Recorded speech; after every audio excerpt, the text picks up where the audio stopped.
अस्सलामु अलैकुम। अस्सलाम वालेकुम, गुड मॉर्निंग एवरीबॉडी। क्या हाल है आप लोगों का? How is the last day of the year? नहीं खैर मैं भी नहीं ये पूछ साल सकती। के आखिरी दिन आपने मुझे इतना मुश्किल काम दिया, मैं ये कब आपने से अपने फंसा हुआ हाथ हूं खुद कागजों लिया है, में। ये काम मैंने आपको दिया ही नहीं था क्योंकि ये काम मैं बेहतर करती होती हूँ, लेकिन आप करें। कहने का मतलब ये है कि मैं आपसे पूछने लगी थी कि आपका दिन कैसा गुजरा है और आखिरी दिन है and all that, but I just realised कि अभी तो हम शुरू हुए हैं, अभी तो दिन पड़ा हुआ है। अभी तो दिन का आगाज हुआ है। और आज सड़कें इस तरह खामोश थी। सुबह अब्दुल्ला मुझे लग रहा था we are the only ones up and about and going to work. अच्छा, कभी कभार ये फील होता है। आजकल जो इस तरह की जगह है ना, मतलब दफातर में भी रश कम है, जिम तो खाली है और आजकल नंबर इजी हुए हैं सारे, जरा चिल में चल रहे हैं। ऐसा लग रहा है कि सब जरा आराम मोड में हैं, या फिर जो लोग अपने साल की छुट्टियां नहीं अवेल कर पाते, उन्होंने यूजुअली इन दिनों में अपनी छुट्टियां जो बच गई होती हैं, क्योंकि छुट्टियां खत्म हो जाती हैं और रिन्यू होती हैं नए साल पे, और फिर शादियां तो वैसे ही चल रही होती हैं, यूटिलाइज कर रहे हैं। फेस्टिविटी का समा जो है वो ऑलरेडी होता है, तो काम शाम तो पीछे रह जाता है ना। And I guess no harm in that because people need time out, they need to recharge. Of course नया साल शुरू हो रहा है। अच्छा, तो अब एक और 2025 में ना नई, आपको पता है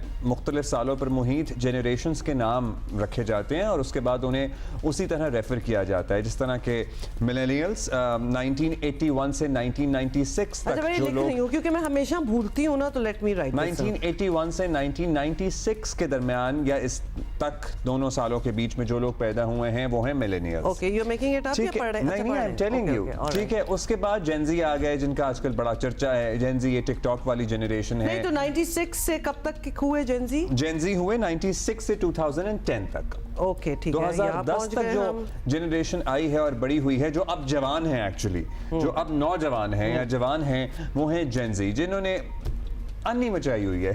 ठीक है, बहुत ही ज्यादा, बट चले लगे रहो, अच्छा कोई बात नहीं है। उसके बाद 2010 के बाद जो बच्चे या 2010 ऑनवर्ड्स जो पैदा हुए हैं वो हैं जेन अल्फा।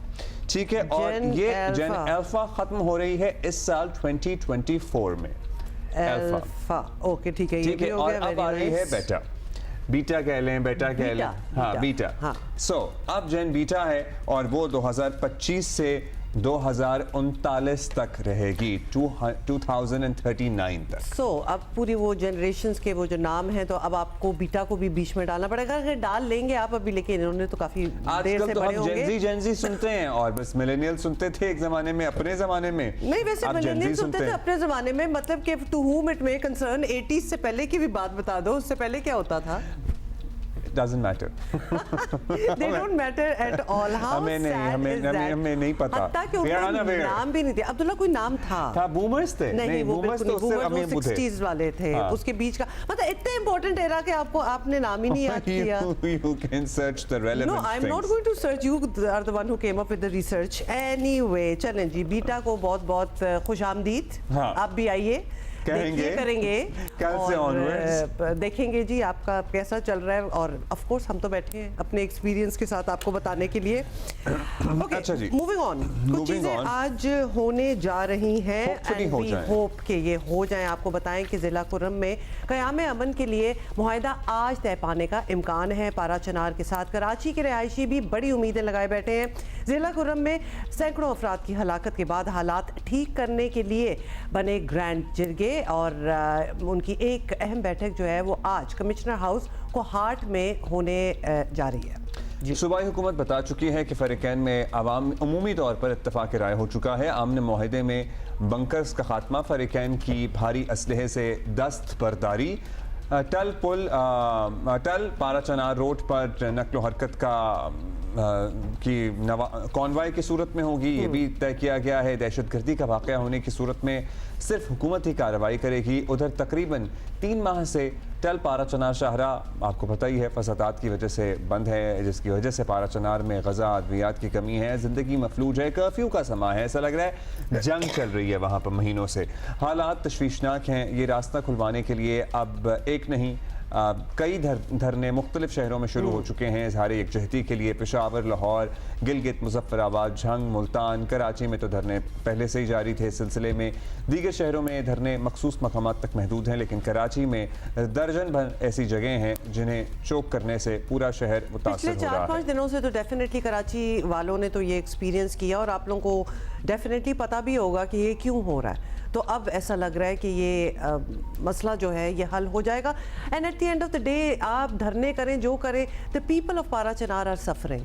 तो उनके लिए कि वो अपनी नॉर्मल एक ज़िंदगी में वापस आएँ, कोई मुआहिदा तो बहुत अरसा पहले ही हो जाना चाहिए था वैसे तो, लेकिन at least now they are doing it, तो ये खुशाइन बात है। सड़कें खुलवाने के लिए रात गए भी पुलिस हुक्काम और पीपल्स पार्टी के लीडरान जो हैं वो धरने के मुंतज़मीन MWM के लीडरान से मिले, लेकिन बात नहीं बनी। MWM का कहना है कि धरने पाराचनार के धरने तक जारी रहेंगे।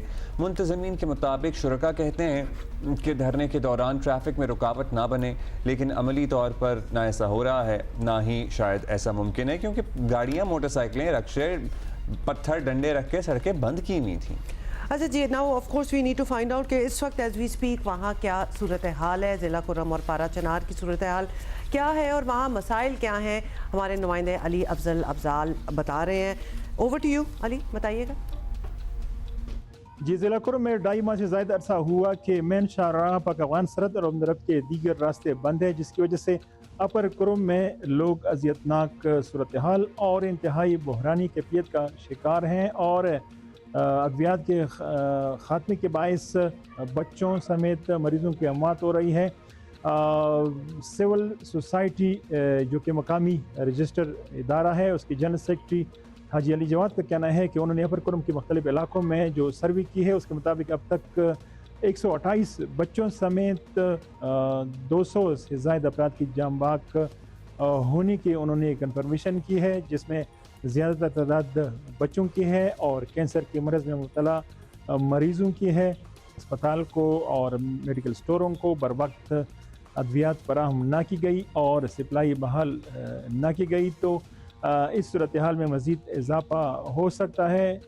रास्तों की बंदिश के ख़िलाफ़ कुर्रम प्रेस क्लब पाराचनार के बाहर सुल्तान और गुसाड़ के इलाकों में एहतजाजी धरने जारी है, जिसमें मुजाहिरीन मेन शहर समेत अमदरब के रास्ते और अफगान सरहद खोलने का मुतालबा कर रहे हैं।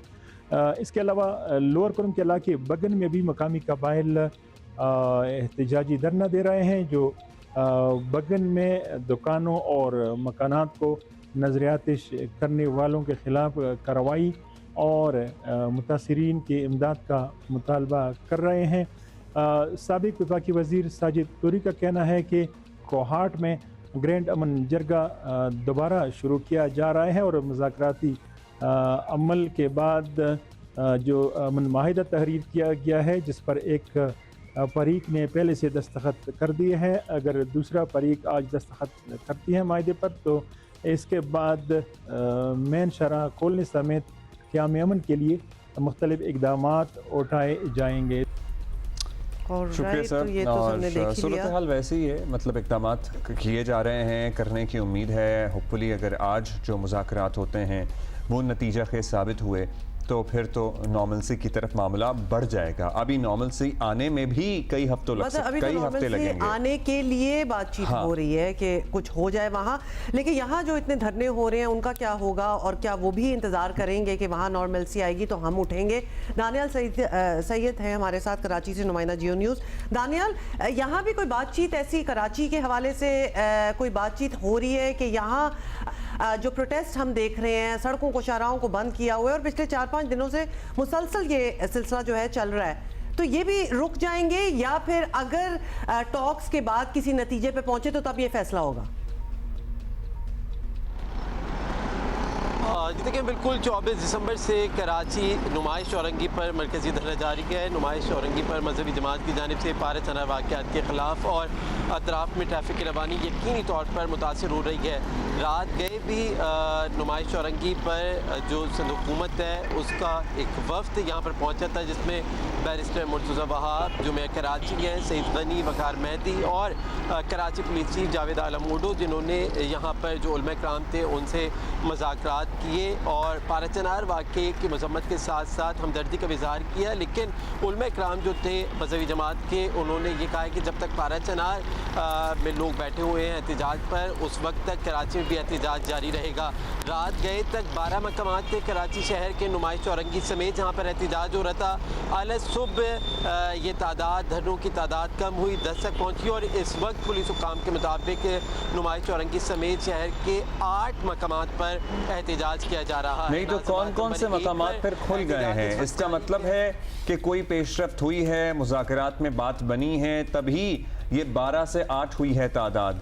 अब कौन कौन से मकामात ऐसे हैं जहां नहीं हो रहा धरना? They have discontinued it. जी देखिए, बिल्कुल अब से कुछ देर कबल जौहर मोड़ पर जो एहतजाज जारी था वो ख़त्म हुआ है। 5 स्टार चौरंगी पर जो जारी एहतजाज था वो चंद लम्हों कबल ख़त्म हुआ है, जिसके बाद ट्रैफिक की रवानी 5 स्टार चौरंगी नाज़ाबाद के अतराफ़ में, नॉर्थ नाज़ाबाद के अतराफ़ में ट्रैफिक रवानी बहाल हो गई है। जौहर मोड़ के ऊपर जो एहतजाज किया जा रहा था पारा वाक़े के ख़िलाफ़ वो भी ख़त्म हो गया। नहीं, ये जुज़वी तौर पर ख़त्म हुआ है कि थोड़ी देर के लिए ख़त्म हुआ है, या ये जो वो मकामात हैं जहां से इन रहनुमाओं ने अपने कारकुनान को उठने की कॉल दे दी है? मतलब यहाँ पे अब एहतजाज दोबारा तो नहीं होगा ना? जौहर मोड़ बड़ी इंपॉर्टेंट जगह है, चौक रहती है, वैसे ही तो इन दोनों और ज़्यादा चौक है 5 स्टार। सो यहाँ पे अब ख़त्म हो गया है, कॉल ऑफ कर दिया इन जगहों से एहतजाज। जी बिल्कुल, जो मुंतज़मीन थे इन मकामात के, उन्होंने धरना ख़त्म करने का कहा है, जिसके बाद जो लोग धरने में बैठे थे वो पुरअमन तौर पर मुंतशिर हो गए हैं। 5 स्टार चौरंगी से इख्तिताम पजीर हुआ है, जौहर मोड़ से इख्तिताम पजीर हुआ है। गुज़िश्ता रोज़ जो शाहराह फैसल कराची की इंतहाई अहम तरीन जा रही थी, वहाँ पर भी मली 15 के मकाम पर और नादा खान पुल के अतराफ़ में जो धरना दिया जा रहा था वो भी गुज़िश्ता रोज़ ख़त्म कर दिया गया था। अभी इस वक्त शहर के 8 मकामात पर धरना जारी है, जिनमें नाज़ाबाद, गोलीमार चौरंगी, नाज़ाबाद नंबर 1, यूनिवर्सिटी रोड की अगर बात की जाए तो समामा के करीब एहतजाज हो रहा है। इसके अलावा इतवार बाज़ार जो है उसके सामने एहतजाज किया जा रहा है। कामरान चौरंगी पर इस वक्त एहतजाज का सिलसिला जारी है। इस समेत 8 मकामात हैं कराची शहर के ट्रैफिक पुलिस हुकाम के मुताबिक जहाँ पर एहतजाज किया जा रहा है। उलमा इकराम का गुज़िश्ता रोज़ जो सिंध हुकूमत का वक्त पहुँचा था, मुज़ाकरात किए और यही अपील की थी उलमा से कि वो इन धरनों को मखसूस कर दें। शहरियों को मुश्किलात और परेशानी का सामना है। लोग जो दफातर जाते हैं, ये दफातर से वापसी शाम के औकात में अपने घरों की तरफ जब जाते हैं तो उन्हें शदीद ट्रैफिक जाम की मुश्किलात से दुचार होना पड़ता है। लोगों का फ्यूल भी ज़ाया होता है, वक्त का भी ज़िया होता है और ट्रैफिक की जो ट्रैफिक तो ये जो कुछ मकामात हटाए गए हैं इस फहरिस्त में, ये इन मुज़ाकरात का नतीजा है या अपने तय इन्होंने फैसला किया है? और इन मुज़ाकरात में क्या ये गुजारिश की गई कि अगर आपने धरना जारी रखना है तो रखें, लेकिन ट्रैफिक की रवानी बहाल रहने दें, या फिर कोई और जगह उनको प्रोवाइड करने का मुतालबा हो कि हम आपको कोई और प्रोवाइड कर सकते हैं जगह? जी देखिए, बिल्कुल गुज़िश्ता शब जब नुमाइश चौरंगी पर सिंध हुकूमत का वफ़द आया था, एडिशनल IG कराची भी उसमें मौजूद थे।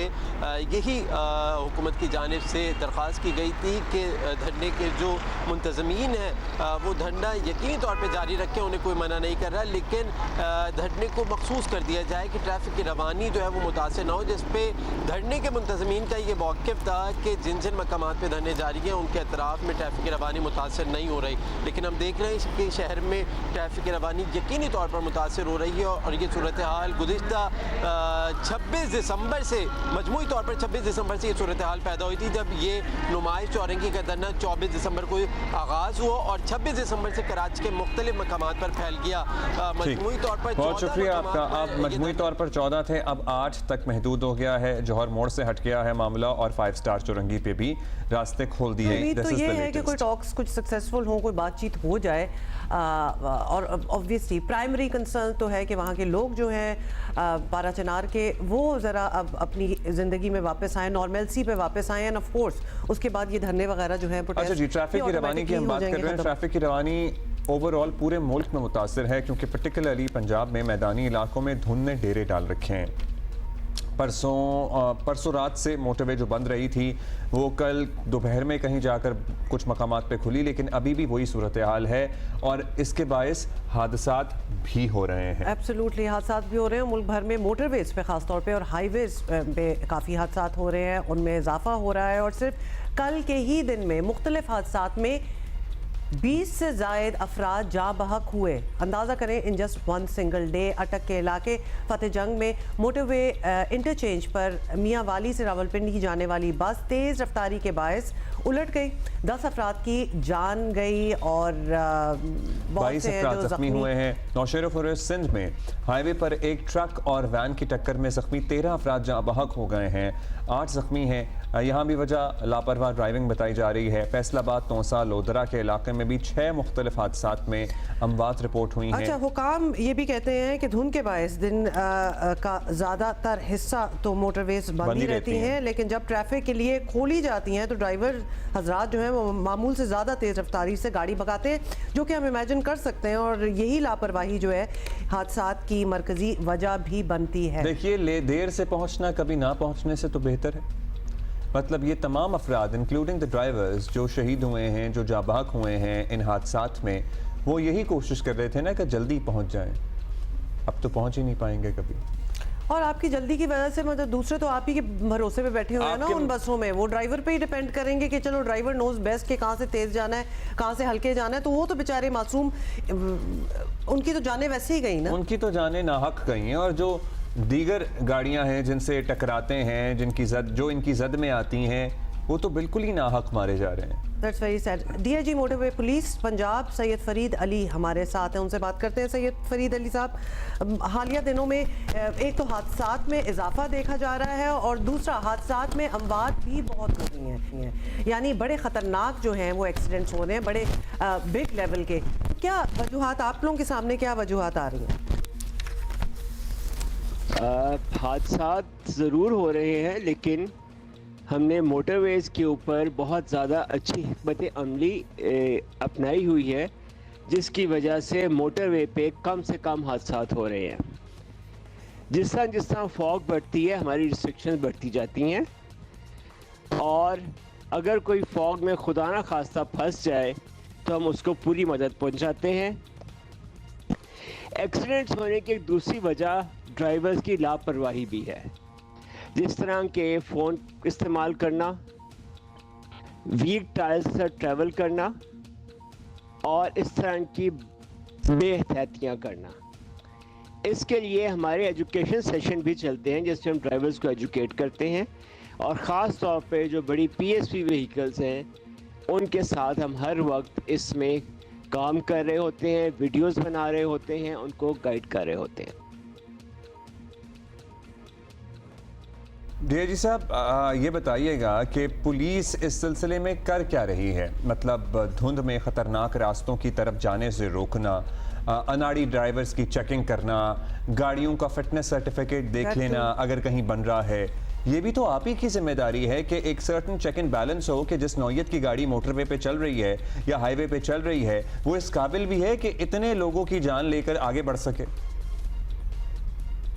पुलिस हर वक्त लोगों की हिफाजत और लोगों को सर्विस प्रोवाइड करने के लिए तैयार है। ख़ास तौर पे मोटरवे पुलिस की हमेशा हर साल धुंध वाले मौसम में एक नहायत मौसर और जामे हिकमत अमली होती है, जिसके अंदर वार्निंग्स और आहिस्ता आहिस्ता ट्रैफिक को कम करना, और फिर अगर फॉग बहुत ज़्यादा हो जाए ट्रैफिक को बंद करना भी शामिल है। इसमें हमारी एजुकेशन भी होती है with all the stakeholders, जिसमें सारे के सारे ड्राइवर्स हजरात जो कि मोटरवे इस्तेमाल कर रहे हैं, जो कि कंपनीज हैं, ट्रांसपोर्ट कंपनीज हैं, उनके साथ, और जनरल पब्लिक के लिए हमारी इंस्ट्रक्शंस, हम पैनाफ्लेक्स भी लगाते हैं, हम उनको टोल प्लाजाज में गाइड भी करते हैं और उनसे पूरी तरह कोऑपरेट करते हैं। पर फरीद साहब, the question is this enough?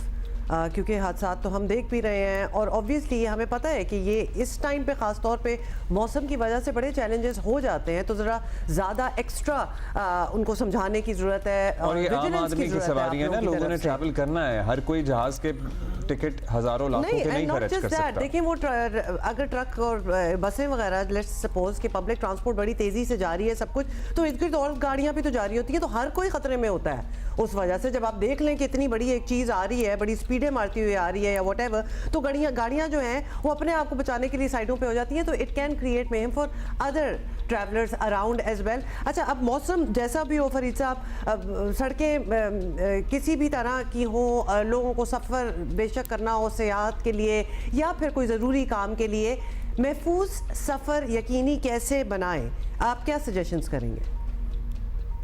जी हाँ, बिल्कुल। इस वक्त छुट्टियां हैं और तफरीह बिल्कुल करनी चाहिए, लेकिन तफरीह के लिए प्लानिंग भी ज़रूरी है। जब आप कहीं पे निकलते हैं तो आप लेट्स से आपने मरी जाना है तो आप बहुत चीज़ें देखते हैं, आप गर्म कपड़े रखते हैं अपने पास, आप कोई अच्छी होटल की बुकिंग करवाते हैं। तो इसके साथ साथ एक चीज़ ये भी देख लें कि क्या आपने किस वक्त ट्रैवल करना है, ट्रैफिक कितनी होगी उस वक्त, जो ड्राइवर है वो एक्सपीरियंस है कि नहीं है। तब हमारी सोसाइटी में एक ट्रेंड आ गया है कि छोटे बच्चों को गाड़ी दे देते हैं, जो कि खतरनाक ट्रेंड है। छोटे बच्चे ही ड्राइव करेंगे सर, वो तो खतरनाक है, लेकिन आप लोग रोकेंगे उन्हें। हाँ, मतलब ये है, ये याद है ना आपको, इसी साल ये मुहिम बड़ा आप लोगों की चला था under as DIG motorways police Punjab Syed Farid Ali साहब हमारे साथ मौजूद थे। और थोड़ी सी अवामी आगाही के लिए हम भी कह दें कि बराए मेहरबानी टाइम देख के निकलें। ये जो धुंध वाले इलाके हैं इनमें अगर कोई कराची टू लाहौर भी आपको पता है बहुत लोग बाय रोड ट्रैवल करते हैं, सो आप पंजाब में जो धुंध वाले इलाके हैं वो दिन की रोशनी में ज़रा 10-11 बजे निकलें, उन दिनों उस दौरान कवर करें। फिर आप टूवर्ड्स सिंध आएंगे तो धुंध आपको कम मिलेगी, लेकिन या obviously you should and you should know that you're not going to sit here and you should also know कि आपको वक्त ज़्यादा लगेगा, तो उस मार्जिन से निकलें। अगर आप कहीं 6 घंटे में पहुंच रहे थे तो अब आप 9 में पहुंचेंगे। कहना है मेक अ सजेशन, जल्दबाजी बिल्कुल ना करें, बिल्कुल चिल में चले जाएं और बड़े आराम से आप ट्रैवल करें। जितने आराम से डीआईजी साहब ने हमसे बात की है ना, वो बड़ी सुकून में लग रहे थे, तो वो मैं आपको कहूंगी कि आप भी वही अपनाएं और बिल्कुल रिलैक्स्ड हो जाएं, अपनी ड्राइविंग में रिलैक्स्ड हो जाएं, इन द सेंस कि ईजी होएं।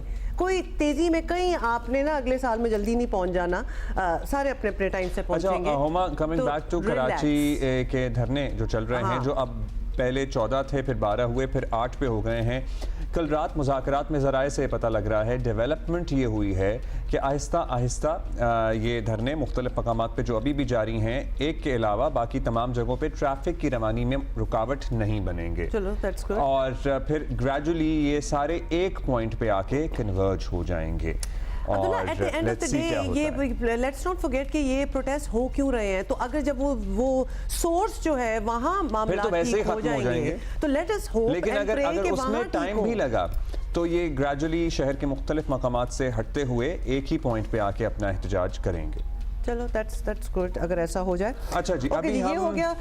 अब क्रिकेट की बात करते हैं, हमारे में तो अभी हैं 3 दिन। हाँ, बट नॉट आवर्स। हम आपको बताएं कि ऑस्ट्रेलिया ने इंडिया को बॉक्सिंग डे टेस्ट में 184 रन से शिकस्त दे दी और 5 मैचों की सीरीज में 2-1 से बर्तरी हासिल कर ली है। और 5वें दिन मेजबान टीम जो कि ऑस्ट्रेलिया है, उनके 340 रन के ताकुब में इंडियन टीम 155 रन बनाकर आउट हो गई और ऑस्ट्रेलियन बॉलर्स की तबाहकुन बॉलिंग आखिरी 7 विकेट सिर्फ 34 रन पर गई।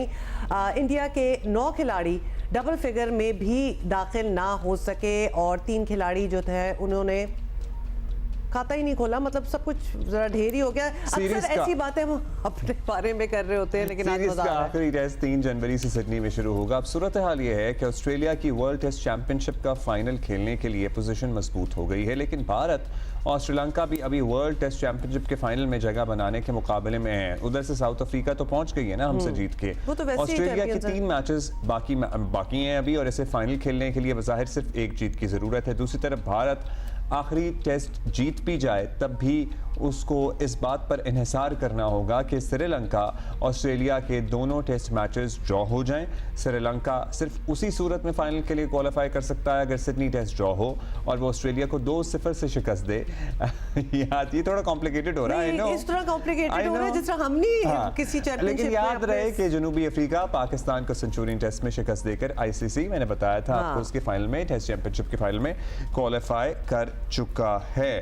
So yes that also is important. अच्छा, इस मैच में वो जो नौजवान ऑस्ट्रेलियावी लड़का है ना, सैम कॉन्स्टेस, जिसको कंधा मारा, जिसको कंधे मारे, कंधा, हाँ, विराट कोहली मारा गया था, कोहली साहब, उसने सर्टनली हेडलाइंस बनाई, उसने अपनी परफॉर्मेंस से भी और फिर उस इंसिडेंट की वजह से भी सुर्खियों में रहा। उसको एक्सीडेंट ना कहें, वो इंसिडेंट था और वो बड़ा अब तो प्रीटी मच बता ही दिया है कि वो एक्चुअली हुआ क्या था, क्योंकि वो कोहली ने खुद पूरा इधर होके ऐसे करके किया था। लेकिन कोहली हैं, उनके साथ क्या होना था, लेकिन उनके मीम्स बड़े बने हैं और उनको बहुत कुछ चॉइस वर्ड्स के साथ उनको एड्रेस भी किया जा रहा है उधर।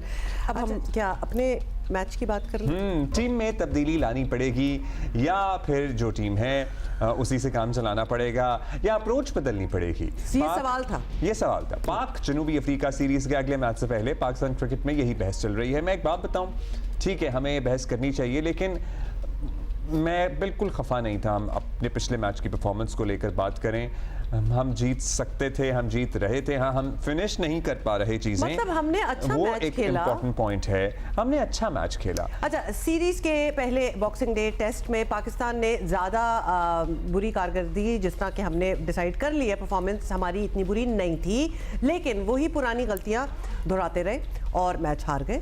So there are things that we need to work on, but we were okay also. हाँ, we were, और हम साउथ अफ्रीका में खेल रहे थे, उन्हें टफ टाइम दे रहे थे, अभी उनसे वनडे सीरीज जीत के आए हैं, क्लीन स्वीप किया है हमने उनको।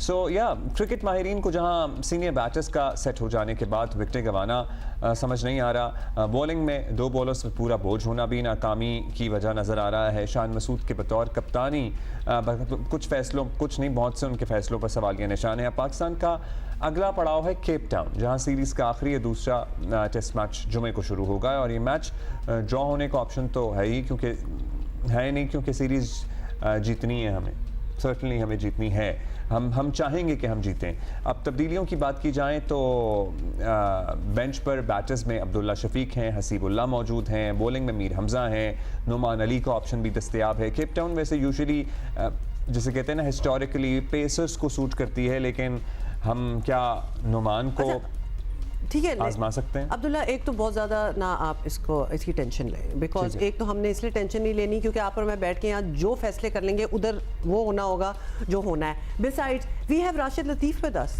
व्हाई शुड वी वो देंगे हमें सजेशंस और टीम को कि क्या करना चाहिए, क्या नहीं, क्या मेकअप होना चाहिए, what can be invested different in cricket. So ये सर्टनली हमने पूछना है। राशिद भाई द एक्सपर्ट हमारे साथ मौजूद हैं। राशिद भाई थैंक यू। भाई हम पहले भी मतलब इस टॉपिक को छू के गुजरे हैं, लेकिन अभी वक्त है तो हम तफसील से बात करेंगे। क्या लगता है आपको हमें क्या तब्दीलियां करनी चाहिए? हम कप्तान की अप्रोच की तब्दीली की भी बात करेंगे और हम चाहेंगे कि आप उन्हें सजेशंस दें और होपफुली उन तक सजेशंस पहुंच जाएं, क्योंकि जो उनकी पोस्ट मैच ब्रीफिंग थी ना, he sounded really heartbroken too, और उन्होंने अपने आप को ही ब्रोकन रिकॉर्ड भी कह दिया था। सो हमें उनके लिए भी फील हो रहा है कि obviously who doesn't want to win as a captain. या टीम की फॉर्मेशन बहुत अच्छी नहीं रही इसमें, क्योंकि हम लकी रहे कि उन्होंने जो ओडीआई में पिचेस बनाई वो हमारे लिए साजगार साबित हुई।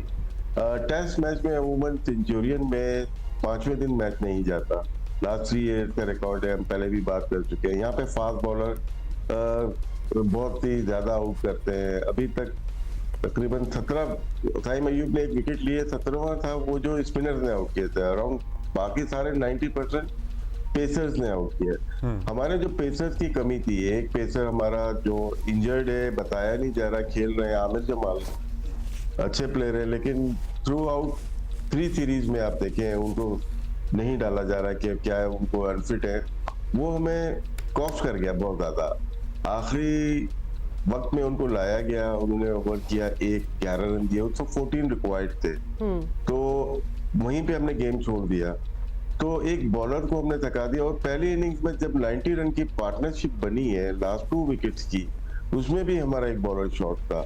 जहां तक बैट्समैन का ताल्लुक है बैटर्स का, बल्लेबाजों का, उन्होंने इस पिच के लिहाज से भरपूर किरदार अदा किया क्योंकि 90 के डेफिसिट के ऊपर आपको 148 का टारगेट दिया, जिसमें आपने 98 for 8 कर दिया उनके। उसके बाद आपने बॉलिंग थक गई, खुर्रम शहजाद 10 ओवर कर पाए, उनकी भी इंजरी रहती है, वो भी अंदर बाहर होते हैं, तो इसको ब्लेम हम बैटर्स को इस मैच में बिल्कुल पता ही नहीं दे सकते क्योंकि उन्होंने अपना किरदार निभाया। बॉलर की तरफ से चूक हुई है, ये कैप्टनसी की तरफ से चूक हुई है राशिद भाई, क्योंकि हमारे पास जी बिल्कुल राशिद भाई, चले वो तो सेंचुरियन वाली बात थी और यस ऑफ कोर्स हमारे batters were fine, our bowlers had a problem. अब जरा केप टाउन की कंडीशंस बताएं, मतलब उन कंडीशंस के थ्रू हम देखें कि हमारे क्या चांसेस बनते हैं। बेंच स्ट्रेंथ देखनी पड़ेगी। अगर खुर्रम शहजाद पहली इनिंग में 22 ओवर कर रहे हैं, दूसरी इनिंग में 10 कर पा रहे हैं, अतारा लोड अब्बास जो 3 साल के बाद आ रहे हैं उनके ऊपर है, और आमिर जमाल बॉलिंग नहीं कर रहे हैं, हम बेंच पे देखते हैं कि मीर हमजा है, मीर हमजा एक चेंज हो जाएंगे अगर Aamir Jamal as a batsman खेलते हैं, ज्यादा बेहतर है, एज ए बॉलर नहीं। स्पिनर के चांस खेलना, मेरे नजर में स्पिनर खेलना चाहिए, आपका स्पेशलिस्ट एक स्पिनर खेलना चाहिए जो कि, क्योंकि कुछ नहीं पता होता, कभी कभार पिचेस ऐसा धोखा देती हैं कि टर्न भी शुरू हो जाती है, तो उसके बाद आपके पास होता नहीं है। तो हमें एक बैट्समैन से हम बहुत ज्यादा 7 से हम जाते हैं, यहाँ पे हम T20 वनडे और टेस्ट मैच में भी 7 बैटर से जा रहे हैं इंक्लूडिंग विकेट कीपर। शायद ये बहुत ज्यादा कारआमद ना हो। ऑस्ट्रेलिया को हम देखते हैं वो 6 बैट्समैन से जाते हैं, 4 बॉलर से जाते हैं, एक विकेट कीपर से जाते हैं, तो वो उनका विकेट कीपर नीचे बैटिंग 7 नंबर पे करता है। सेम मिस्टेक इंडिया कर रही है। अगर वो भी 3 ऑलराउंडर के साथ जा रहे हैं, जडेजा, वॉशिंगटन सुंदर और रेड्डी के साथ जा रहे हैं, तो वो विकेट तो नहीं ले सकते ना, विकेट नहीं ली उन्होंने, वो हार गए test match, 2 back to back matches हारे। तो जो T20 वनडे की प्लानिंग है, स्ट्रेटेजी, वो कभी भी टेस्ट मैचेस में नहीं आजमाई जाती, कभी कभार कामयाबी मिल जाती है। आपको नुमान की जगह नहीं आप नहीं समझते कि नुमान की जगह बननी चाहिए? खेल सकते हैं नुमान, बिल्कुल खेल सकते हैं। और हम ये देखें किसकी जगह खेलेंगे, लेकिन ये भी तो इम्पोर्टेंट है। इसमें आप एक बैट्समैन कम करें ना, एक बैट्समैन को कम करना पड़ेगा। आप डर हमें खौफ अपनी बैटिंग से है। बैटिंग वहां पे इतनी नहीं करेगी, जहां पे 6 बैट्समैन नहीं कर रहे, वहां 7 भी नहीं करेंगे, वहां 8 भी नहीं करेंगे। आपको बॉलिंग की जरूरत है, वहां पे आपको एक स्पिनर डालना पड़ेगा, तो सलमान की जगह हम नुमान को प्रॉब्ली शामिल कर सकते हैं? सलमान भी सही है अभी, अगर हमें आजमाना है वहां पे तो आप राशिद भाई नाम लेना कि आप who are you suggesting कि किसकी जगह ली जा सकती है? कप्तान की जगह शान मसूद की जगह ली जा सकती है। सर अब उनके ऊपर लास्ट मौका है मेरे ख्याल से। शान मसूद ने परफॉर्म किया शुरू में, अपने करियर में बहुत परफॉर्म किया, सेंचुरीज भी की, लेकिन जब से वो कप्तान बने हुए हैं 1 सेंचुरी की है शायद, अभी वो भी फ्लैट ट्रैक पे की है। देखिए 39 टेस्ट मैचेस हो गए, टू मच, बहुत ज्यादा टेस्ट मैचेस हो गए। अब 40th टेस्ट मैच है उनका, और एज ए कैप्टन शायद 10वां टेस्ट मैच है, उनको परफॉर्म करना पड़ेगा। हम ब्लेम दूसरे प्लेयर्स को देते हैं, लेकिन हमारा कप्तान ही फ्रंट से लीड नहीं करेगा। हम कमिंग को देखते हैं या दूसरों को देखते हैं, जिस टीम का कप्तान टेस्ट मैच में फुल टाइम स्पिनर की बात कर रहे थे। पिछले मैच में हमने देखा आखिर में साइम ने विकेट ली, लेकिन उसके बावजूद हमने दूसरी इनिंग में स्पिनर को यूटिलाइज किया ही नहीं। चलो वहां पे हम मान लेते हैं थोड़ा सा है कि स्पिनर्स बहुत कम इस्तेमाल किए जाते हैं, लेकिन केप टाउन में यहाँ पे सईद अजमल ने भी एक दफा काफी आउट किए थे। यहाँ की पिच थोड़ी सी हेल्प करती है, second inning, third inning, fourth inning, third day, fourth day थोड़ा बहुत टर्न होती है, अप एंड डाउन होती है, तो वहाँ स्पिनर का किरदार आ जाता है। तो हम एक स्पिनर को जरूर खिलाना चाहिए, ये ना हो कि मैच खिला दें और जिस तरह से पिछले मैच में एक बॉलर शॉट से खेल जाए, इसी तरह केप टाउन में भी अगर एक बॉलर शॉट से खेल जाए। राजा भाई आपने जो कप्तान की बात की है ना, जरा उस पर वापस आते हैं। तो ये फैसला ठीक है, बिल्कुल उनकी परफॉर्मेंस कोई खास नहीं रही और अंडर प्रेशर भी होंगे व्हाटएवर, लेकिन ये फैसला कौन करेगा कि इस मैच में उनको रिप्लेस, उनको बैठना चाहिए, उनको रेस्ट करना चाहिए? नहीं, ये तो उनको खुद करना पड़ेगा, लेकिन ये कि उनका मुझे लग रहा है कि लास्ट चांस है, नहीं तो लास्ट चांस है, तो इसके बाद क्या होगा राज भाई? मतलब what options do we have for the captain? हमारे पास अब्दुल्ला शफीक है, यंग प्लेयर है ना, वो भी नहीं कर रहा, ये भी नहीं करे, तो हम यंग प्लेयर। मैं कह रहा हूँ कप्तान, हमने ये सुना है कि शान के लिए, शान के पास ये आखिरी मौका है बतौर कप्तान। रिजवान है हमारे पास में नेक्स्ट कैप्टन, आपको परफॉर्म करके दे रहा है, आपको टीम को लेके चल रहा है। लेकिन रिजवान की तो अपनी टेस्ट परफॉर्मेंस बहुत अच्छी नहीं है, इतनी कोई कमेंडेबल नहीं है। मैं एज ए कैप्टन में बात कर रहा हूँ, as a captain South Africa में देखें, जिम्बाब्वे में देखें और ऑस्ट्रेलिया में। वही मसला नहीं होगा, वो परफॉर्मेंस नहीं दे रहे हैं टेस्ट में, फिर वो कैप्टन होंगे। नहीं, अगर हम जैसे बाबर आजम को अगर बनाते हैं परफॉर्मेंस वो भी नहीं देते, तो हमारे परफॉर्मेंस तो सिर्फ होम पे ही दे रहे हैं सारे लड़के ना, जितने बैट्समैन है होम पे ही दे रहे हैं। ओवरसीज जितने भी टूर्नामेंट हो रहे हैं, जितने भी मैचेस हो रहे हैं टेस्ट मैचेस में, उसमें तो हम जीत के ही नहीं दे रहे। हम लास्ट टेस्ट मैच जो जीते हुए शायद वेस्ट इंडीज में 2021 में, उससे पहले हम जीते हुए, हम तो टेस्ट मैच भी नहीं जीते हुए। तो हमें उसको मतलब के south can be an option जो कि वाइस कैप्टन है, आपको लगता है? कौन? साउथ टू अर्ली होगा अभी उनके लिए। वो एक ही है जो परफॉर्म कर रहे हैं। लास्ट टेस्ट मैच अगर हम देखते हैं उसमें उन्होंने 84 रन किए, उससे पहले इंग्लैंड के खिलाफ उन्होंने सेंचुरी की, टेस्ट मैच जितवाया उन्होंने। शायद साउथ शकील को बना दिया जाएगा तो पूरी टीम उसी के पीछे पड़ जाएगी, तो अच्छा है कि उसको खेलने दिया जाए। खैर, और हम अब्बास की बॉलिंग की बात कर रहे थे और हम बड़ी तारीफें कर रहे थे, बट एक धड़का सा भी होता है ना। हमने पिछले मैच में भी उसने बहुत ओवर कराए, सबसे ज्यादा कराए। सो ये ना हो ना कि हम इसमें भी उसको इतना रगड़ा लगाएं कि वो एग्जॉस्ट ही कर दें। नहीं, पिछले 3 सालों के ओवर वो सारे कर जाएंगे अब्बास ना, कि उनसे बॉलिंग नहीं करवाई थी तो उनसे बॉलिंग उनसे ही करवा रहे हैं। हम मेकअप कर रहे हैं, अब सिर्फ उनसे ही करानी है। सो ये चलिए, लेट्स सी क्या होता है। अभी तो कुछ दिन है। हाँ, अभी तो फ्राइडे को है। अच्छा, ये थोड़ा सा कोई तबसरा उस पे भी कर लें, जो इंडिया और ऑस्ट्रेलिया का मैच अभी खत्म हुआ है। ऑब्वियसली वर्ल्ड टेस्ट चैंपियनशिप का दूसरा फाइनलिस्ट कौन होगा? यस, दूसरा ऑस्ट्रेलिया नजर आ रहा है, लेकिन ऑस्ट्रेलिया अगर अगला टेस्ट मैच ड्रॉ करता है और 2 टेस्ट मैचेस श्रीलंका जो होम खेल रही है वो हरा देती है और चांसेस होते हैं, तो फिर मुश्किल हो जाएगा इनका। इंडिया को जीतना अगला टेस्ट सिडनी में जीतना जरूरी है। और इस टेस्ट मैच में इंडिया की फॉर्मेशन ठीक नहीं थी। रेड्डी अगर रन कर रहा है, बहुत अच्छा बैटिंग कर रहा है 8 नंबर पे, और इनके 5 नंबर 4 नंबर वाले बैटिंग रन नहीं कर रहे, तो वो एज ए बैट्समैन आता है। एक बॉलर शॉट है उनका, और 2 स्पिनर खेलते नहीं थे। वाशिंगटन सुंदर एंड रविंद्र जडेजा दोनों नहीं खेलते थे, एक खेलता था। तो उनकी फॉर्मेशन, वो बैटिंग बढ़ा रहे हैं हमारी तरह। बैटिंग बढ़ाएंगे तो बॉलिंग कौन करेगा? जसप्रीत बुमराह ने 52 ओवर कर दिया टेस्ट मैच में, तो एक ही के ऊपर लोड है, सिराज और जसप्रीत बुमराह के ऊपर। आई थिंक उनको भी अपनी टीम की फॉर्मेशन ठीक करनी होगी। ओके, लेट्स सी क्या होता है उधर। बहुत शुक्रिया आपका। बहुत शुक्रिया राज भाई, thank you being with us. तो फ्राइडे को वैसे तो हमारा मैच है and we can only hope for the best, लेकिन चेंजेस जैसे कि राशिद भाई कह रहे थे बहुत से होने चाहिए eventually, not really in this one. अच्छा जी, आपको बताएं कि बरतानिया के किंग चार्ल्स ने मेयर लंदन सादिक खान को नाइट, यानी के से जो नाइट होता है, उसके एजाज़ से नवाज दिया है। और ये बहुत बड़ी बात होती है बाय द वे। और सादिक खान को नाइट का इंतहाई मोतबर एजाज़ लंदन के अवाम की खदमात के एतराफ़ में दिया गया है। बेसिकली नाइटहुड जो है ना, वो उन पर कन्फर की गई है। सादिक खान तलवार से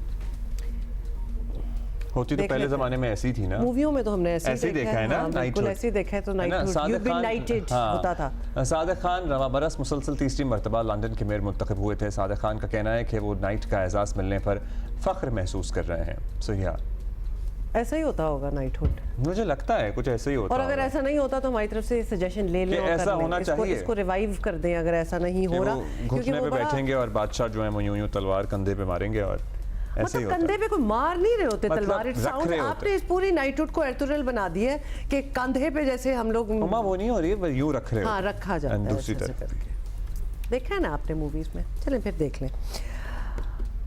अच्छा जी, अब अगले 5 साल में मईशत का रुख ही बदल देंगे और टैक्स नेट बढ़ेगा। आईटी सेक्टर जो है उसकी बरामदात जो है वो रिकॉर्ड तोड़ देंगी। ये सारी बातें हो रही हैं। तो नहीं चल रहा जी। हुकूमत आज उड़ान पाकिस्तान प्रोग्राम ला रही है, और बस आप कहें ये भी तय कर लें कि सियासी तब्दीलियाँ एक लॉन्ग टर्म विजन को मुतासर ना करें, तो शायद ये सारी चीज़ें हो भी सकती हैं। ये बताया जा रहा है कि उड़ान पाकिस्तान का ऐलान वज़ीर आज़म खुद करेंगे। उड़ान Pakistan, I like the term, लेकिन ज़राए के मुताबिक 2024 से 2029 के इस 5 साला मंसूबे में बरामदात को 60 अरब डॉलर्स तक ले जाना है। आईटी ग्रेजुएट्स की तादाद में रिकॉर्ड इजाफा करना सरफहरिस्त टारगेट है। बताया जा रहा है कि 2035 तक पाकिस्तान की मईशत का कुल हजम 1000 अरब डॉलर तक पहुंचने का सोचा गया है। ये सब टारगेट्स बहुत अच्छे हैं। एशियन टाइगर बनने के दावे वाले ज़माने भी याद दिला रहे हैं, लेकिन दो बड़े अहम मसाइल हैं जिनकी निशानदही ज़रूरी है। पहला तो यह है कि जब भी मईशत के लिए लॉन्ग टर्म मनसूबे बनते हैं, सरकार बदलते ही वो बहुत पीछे चले जाते हैं। ये बहुत बुरी बात है और इसके बारे में हम बहुत बार बात कर चुके हैं कि कुछ जो मुल्की मफाद में डिसीजंस ली जाती हैं उनको बरकरार रखना चाहिए और अगली हुकूमतें भी जो आए अपना ईगो को ज़रा साइड पे रखें। Things that are working out should stay that way. तो ये एक बहुत बड़ा चैलेंज है। नए लोग नई पॉलिसियाँ लाकर कुछ नया प्लान कर देते हैं और पिछली वाली बात वो धरी की धरी रह जाती है। दूसरा ये है कि जिसकी निशानदेही हम कर रहे हैं, 2 दिन पहले वफाकी वज़ीर ख़जाना मोहम्मद औरंगज़ेब ने एक्चुअली खुद ही बता दिया था। अब उनका क्या कहना था ये समझें। सेगमेंट्स ऐसे हैं जो जिनको टैक्स देना चाहिए उनको टैक्स देना पड़ेगा। Every single segment in this country will have to contribute. उसमें जो सब लोग ये बात करते हैं कि ये आपका इदारा बड़ा करप्ट है, ये आपका इदारा जो है हरासमेंट करता है, वो सब बातें दुरुस्त हैं। जो लोग हैं उनको जो बदल रहे हैं और हम बदल चुके हैं कि जिन लोगों की इंटेग्रिटी नहीं है, they might be the most competent people, they will not stay in the authority. अब मुझे नहीं पता यहाँ कोई पास्को के लोग यहाँ मौजूद हैं कि नहीं मौजूद हैं। सबसे ज़्यादा करप्ट इदारा है ये। There you go. बहुत तो उन्होंने एतराफ़ात भी की है। बरामदात बढ़ाने, इंडस्ट्री को फ़रोग़ देने का नतीजा रेवेन्यू जनरेशन और टैक्स वसूली में इजाफा होता है, लेकिन जिस इदारे का काम टैक्स इकट्ठा करना है इसकी अहलियत और नीयत पर ही सवालात हों तो क्या बनेगा। हुकाम को उस तरफ भी तवज्जो देनी चाहिए। वज़ीर ख़जाना की गुफ्तगू से तो ऐसा लग रहा था कि शायद तवज्जो दी जा रही है। माहिर मईशत और वज़ारत ख़जाना के साबिक़ मुशीर डॉक्टर खाकान नजीब हमारे साथ मौजूद हैं, उनसे बात करते हैं। डॉक्टर साहब, आज वज़ीर आज़म शहबाज शरीफ उड़ान पाकिस्तान प्लान का ऐलान करने जा रहे हैं। ज़ाहिर है ऐलान तो ज़बरदस्ती है। मरकज़ी निकात में एक्सपोर्ट्स को $60 अरब तक ले जाना, IT ग्रेजुएट्स की तादाद बढ़ाना, this is doable I believe, और फिर 2035 तक इकॉनमी का मजमूई हजम $1000 अरब तक ले जाना। Do you think it's doable? आपको काबिल अमल लग रहा है? देखिए, पहले तो ये बात है कि जिन मुल्कों ने भी तरक्की की है और अपने लोगों को पॉवर्टी से निकाला है, उनका फॉर्मूला बड़ा सादा है और वो ये है कि जब तक ग्रोथ नहीं होगी, यानी कि नए स्टेशंस टीवी के नहीं लगेंगे, नई मैन्युफैक्चरिंग नहीं आएगी, IT सर्विसेज एक्सपैंड नहीं करेंगी, एग्रीकल्चर एक्सपैंड नहीं करेगा और जो मुल्क की पैदावारी सलाहियत है वो एक्सपैंड नहीं करेगी, ये सब कुछ मुमकिन नहीं है। अगर आपको इस नज़र से पाकिस्तान को देखना है तो पहले तो अपना माइंडसेट तब्दील करना पड़ेगा। अभी तक I think Pakistan is stuck in this tax mindset और इससे निकल नहीं पा रहे हम। और चूंकि IMF के प्रोग्राम होते ही ग्रोथ स्लोइंग है और उनका एम्फेसिस खसारे कम करने पर होता है और वो एक स्टेबिलिटी दे देते हैं जो मुल्क में आ गई है। यहाँ पे खड़े हैं। पाकिस्तान की पिछले 12-13 साल की जो ग्रोथ है एवरेज, वो 3.6% है। अगर आपने $1000 अरब की 10 साल में इकोनॉमी बनानी है, आपको 10% पे ग्रो करना पड़ेगा। So let's first be very realistic where we stand. Growth engine की जो प्रॉब्लम है पाकिस्तान की is the following: global integration, यानी कि दुनिया ने जो तरक्की की है, चाइना का जो मॉडल है वो बड़ा सादा है, इंडिया का जो मॉडल है वो बड़ा सादा है, जो बांग्लादेश का मॉडल है वो बड़ा सादा है और जो वियतनाम का मॉडल है वो बड़ा सादा है। मैंने 4 मुख्तलिफ ममालिक आपको रीजनली भी और अराउंड भी गिनवाए हैं, अपने दोस्तों का भी जिक्र किया। उन्होंने अपनी पैदावारी सलाहियत बढ़ाई और एक्सपोर्ट टू GDP बढ़ाया और एक जो सबसे ज्यादा इंपॉर्टेंट बात है, इन्वेस्टमेंट टू GDP बढ़ाया। ये चीजें करने के लिए पाकिस्तान को फंडामेंटली डीरेगुलेट करना पड़ेगा, प्राइवेटाइज करना पड़ेगा, स्टेट का फुटप्रिंट निकालना पड़ेगा और पाकिस्तान की जो टैक्स का निज़ाम है उसमें फंडामेंटल तब्दीली ये करनी पड़ेगी कि उसको आसान, मसावी और ग्रोथ ओरिएंटेड बनाना पड़ेगा। अगर ये सारी चीज़ें हमें उड़ान पाकिस्तान में दिखाई दें तो आप बिलीव करें कि $1000 अरब तो शायद ना हो सके, पर पाकिस्तान की इकोनॉमी का ग्रोथ इंजन जो है वो बेयर हो जाएगा। अगर सारी चीजें, कुछ चीजें भी दिखाई दें उड़ान पाकिस्तान में, तो देयर इज अनदर प्रॉब्लम, क्योंकि हमने देखा है कि हुकूमतें जो हैं हमारे यहाँ तवातुर के साथ बदलती रहती हैं और ऑलरेडी इतना बैगेज उनके साथ होता है कि वो कभी भी पिछली हुकूमत के कोई भी मंसूबा हो, कोई मंसूबा साजी हो, बेशक 5-10 साल की हो, वो उसको आगे लेके नहीं जाते, वो अपनी कोई नई चीज़ लेके आते हैं। सारी पॉलिसीज जो हैं वो बदल जाती हैं। तो सियासी इस्तेकाम के बगैर मईशत का टर्न अराउंड, ये आपके ख्याल में मुमकिन भी है कि नहीं? हुमा, मैंने में उन्होंने मुझे रिक्वेस्ट किया तो मैंने एक आर्टिकल कल परसों लिखा है कि शैडोज ऑफ अनसर्टेनिटी। जो आप फरमा रही हैं वो बिल्कुल दुरुस्त गुफ्तगू है। सर्टेनिटी क्रिएट करना कि आप 1, 2 और 3 साल में क्या करने जा रहे हैं बहुत ज़रूरी हो गया है। बिकॉज जो टेन्योर्स हैं, अगर लेट से कि हुकूमत करंट जो है 3 साल या 4 साल रह गए हैं उसके, तो उसको आई थिंक हुमा के ब्रेक कर देना चाहिए कि अगला साल 2025 में डिलीवरेबल्स क्या है। I think that is become more important for the incumbent government as well as कि वो 5 साल का मंसूबा दे। क्या प्राइवेटाइजेशन होगी, क्या डीरेगुलेशन होगा, क्या टैक्स के निज़ाम में मसावीपन और आसानियां पैदा होंगी, क्या cost of doing business handle होगी और एनर्जी सेक्टर के डिलीवरेबल्स क्या हैं। अगर ये 3 और 4 साल का हमारे पास ब्लूप्रिंट आ जाए which is an IMF plus blueprint, because हमें IMF को जरूर कंप्लीट करना है। ये बात आपकी बिल्कुल दुरुस्त है। इसके करने का तरीका हुमा यूं है कि आपको कुछ सर्जिकल टीम्स बनानी पड़ेंगी। Energy needs a surgical team. Finance में फुटप्रिंट की आप बात कर रहे थे कि स्टेट को अपना फुटप्रिंट निकालना होगा, कारोबारों से निकलना होगा। सबसे पहले तो एनर्जी सेक्टर से निकलना होगा। आप दुरुस्त कह रहे हैं मेरे दोस्त। अगर आप ये देखिए, हुकूमत ने खुद एक, और आपके अखबार में ही बड़ी मेन खबर थी कि 5,900 अरब रुपया, can you think that amount, ये 22 अरब डॉलर जो है 10 साल का नुकसान है। ये उस किताब ने बताया है। ये किताब लिखनी ही मैंने 2012 में शुरू की थी। पिछले 10 साल में energy sector, NHA, Pakistan railway को मिलाएं तो ये नुकसान खड़ा हुआ है। आप मुझे खुद बताइए कि टेलीकॉम को डीरेगुलेट किया, प्राइवेटाइज किया, कामयाब स्टोरी है। बैंकों को डीरेगुलेट किया, प्राइवेटाइज किया, कामयाब स्टोरी है। तो हम क्यों नहीं एनर्जी की मार्केट, जिसका मैं 1/2 से जिक्र सुन रहा हूं, डिस्कोस की प्राइवेटाइजेशन पे आईएसको और फेस्को 25 साल से हैं। यार we got to take these calls now. I mean it is time कि हम करें। पर इसमें इंपॉर्टेंट बात यह है कि जब हम फंडामेंटल तब्दीली करने जाते हैं ना, हम कामयाब नहीं होते। Whether it's doing PIA in 2024, whether it's doing expenditure reforms in 2024।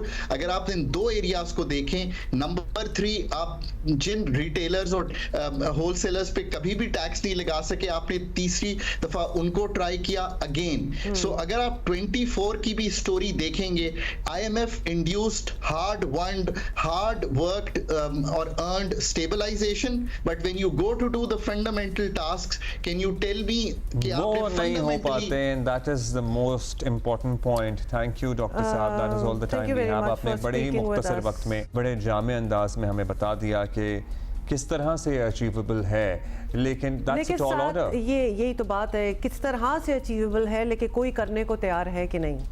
मतलब हम तो कहेंगे कि कीप स्मॉलर मोर अचीवेबल टारगेट्स रादर देन ये पूरा 5-10 का plan which sounds great amazing, लेकिन वो फिर होता हुआ उस तरह नज़र नहीं आता। तो अगर आपके टारगेट्स जो होंगे और आपने उस पे टीम्स जो है मुख्तस की होंगी। एनर्जी सेक्टर हमारे बहुत से मसाइल में एक बहुत बड़ा मसला हमारा एनर्जी सेक्टर है। टैक्स, मतलब जब भी हम बात करते हैं, एक एम्बैरेसिंग सिचुएशन है कि पाकिस्तान में कुछ मखसूस तबकों से है, लिटरली मैं कहती हूँ कि ये जो सैलरी क्लास हैं जो प्रॉपर टैक्स देते हैं, अदरवाइज नॉट रियली एनीबडी।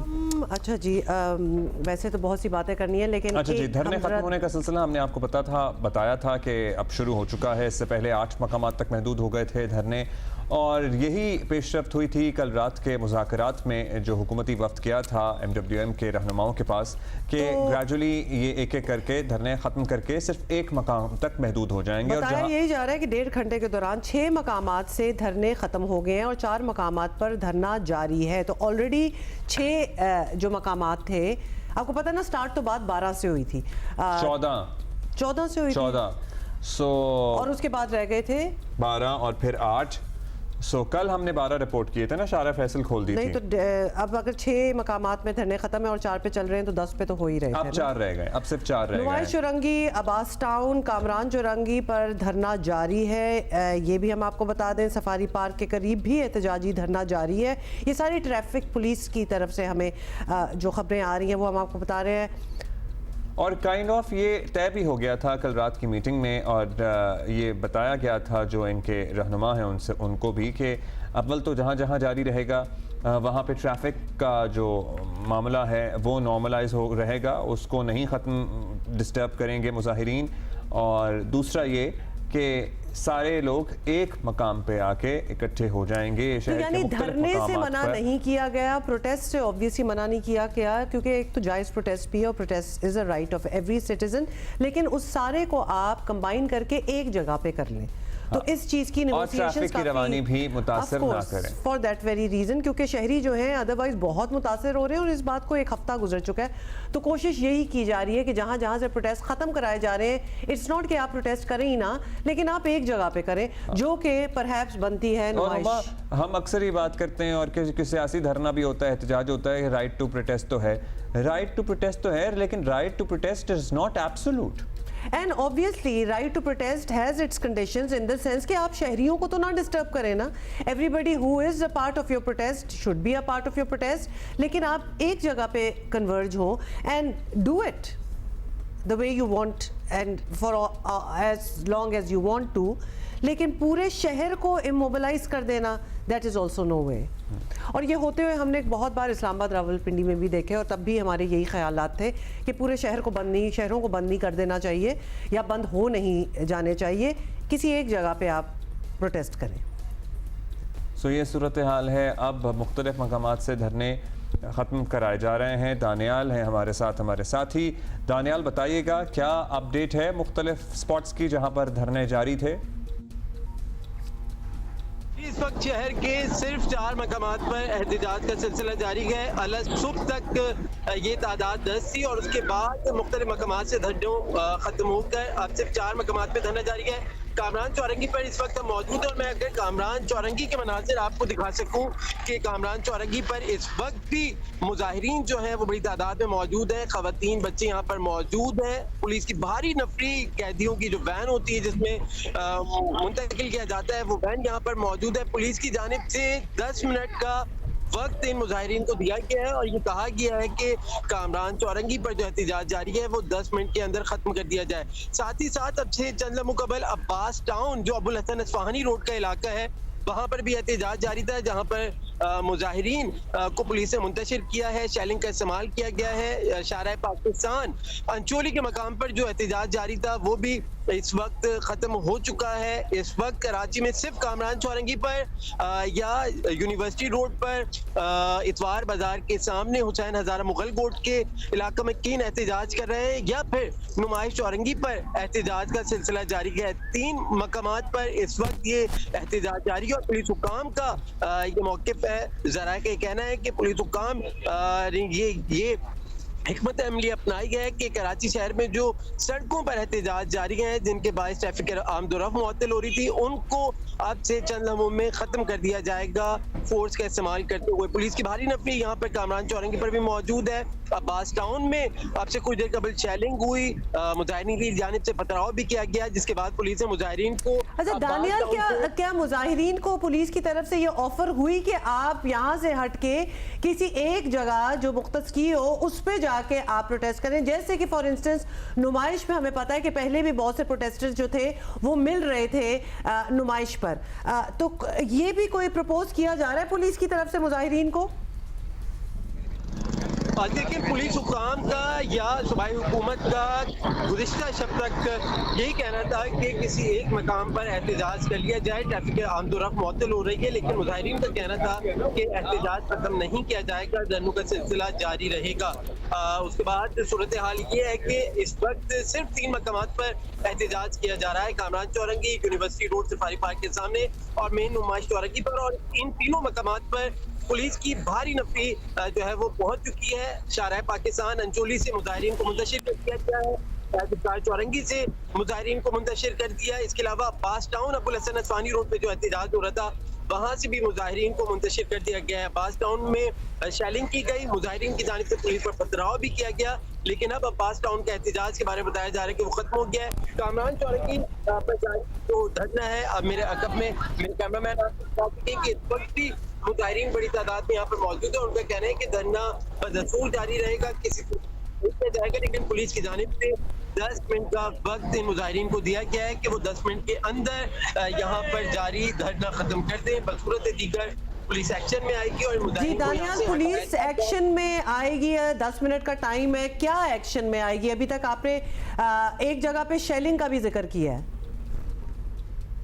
जी बिल्कुल, शेलिंग की गई है अबुल हसन सानी रोड पर मुजाहिरीन को मुंतशिर करने के लिए। और अगर कामरान चौराहे या यूनिवर्सिटी रोड समामा यूनिवर्सिटी रोड पर सफारी पार्क के सामने जो एहतजाज धरनियत जारी है, अगर वो मुजाहिरीन खत्म नहीं करते तो पुलिस का कहना है कि इनको हटाने। पुलिस ने क्या कह रही है कि आप रास्ते खोल दें और साइड पे हो जाएं या धरना ही खत्म कर दें इन मकामात से?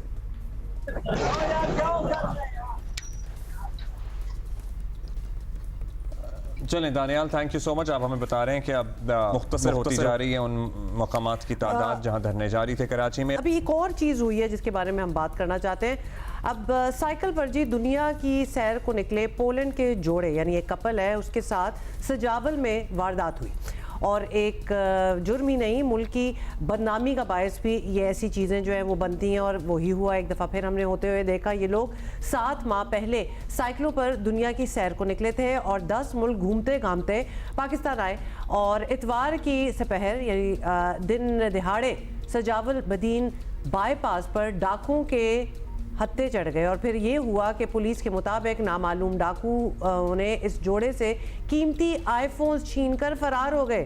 तो सोचें ज़रा कि निकले हो और फ़ोन आपकी ज़िंदगी होती है ऐसी सिचुएशन, वैसे ही आजकल, लेकिन इसमें आपके मैप्स, इसमें आपकी लोकेशन, इसमें आपका डायरेक्शन, इसमें आपकी information, everything is in your phone. अगर कोई वो ही लेके उड़ जाए तो आपके पास क्या रह गया? वज़ीर आला सिंध ने वाक़े का नोटिस दिया। पुलिस ने 7-8 मशकूक अफराद को पकड़कर तफ्तीश का ऐलान भी कर दिया है, लेकिन अब तक मुल्ज़िमान गिरफ्तार नहीं हो सके।